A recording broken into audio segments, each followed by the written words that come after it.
రండి రండి తీసుకున్నారు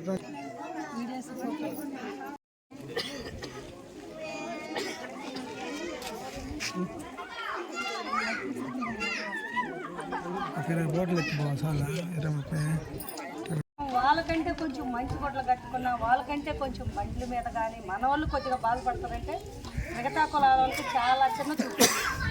అట్లాంటి అన్నీ కూడా పోగొట్టుకోవాలంటే ముందు మనం చేయాల్సినది ఏంటంటే మన పిల్లల్ని మనం బాగా చదివించుకోవాలి, మంచి వృద్ధులకి రావాలి, మనం మంచిగా నీట్గా అన్నీ కూడా పాతకాలం అన్నీ మార్చుకొని.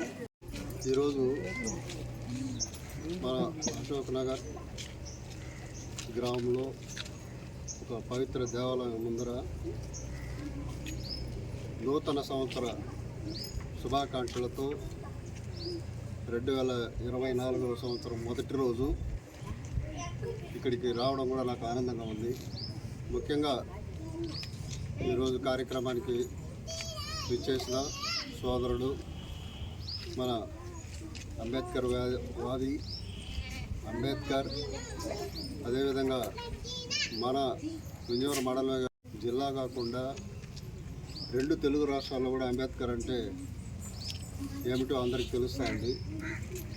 సోదరుడు ఆధ్వర్యంలో తర్వాత సోదరులు, తర్వాత సోదరిమణి, తర్వాత ఇక్కడ ఉన్న సోదరులు సోదరిమణులు అందరికీ నూతన సంవత్సర శుభాకాంక్షలు. ఈరోజు యాక్చువల్గా నేను అంబేద్కర్కి వాళ్ళ ఇళ్ళ దగ్గర చేయడానికి మనకు కంపల్సరీగా చేయాలి కాబట్టి ఇంకా 1-2 తరాల తర్వాత మనం కూడా వాళ్ళతో ఈక్వల్గా ఉండేటట్టుగా రావాలంటే మనమందరూ చదువుకోవాలి, మన పిల్లల్ని చదివించుకోవాలి.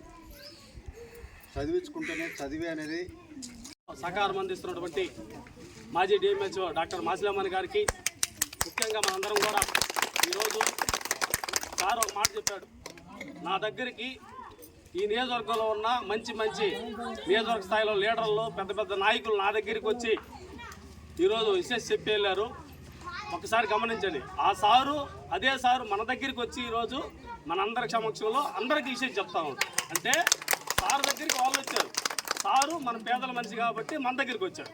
అంటే వాళ్ళకన్నా సార్కి మనమే ముఖ్యం. మన ఈ ప్రాంతంలో దాదాపుగా 35 సంవత్సరాల నుంచి ఎక్కడో చిత్తూరు జిల్లాలో పుట్టి మన మెట్ట ప్రాంతమైన ఉదయగిరి నియోజకవర్గానికి 35 సంవత్సరాల క్రితమే వచ్చి మనల్ని అన్ని విధాలుగా అన్ని సందర్భాల్లో కూడా ముఖ్యంగా ఏ వర్గాలైతే తను ఇప్పుడు దాకా వెనకబడి ఉన్నాయి ఆ వర్గాల కోసమే తను శ్రమించాలని చెప్పి ఒక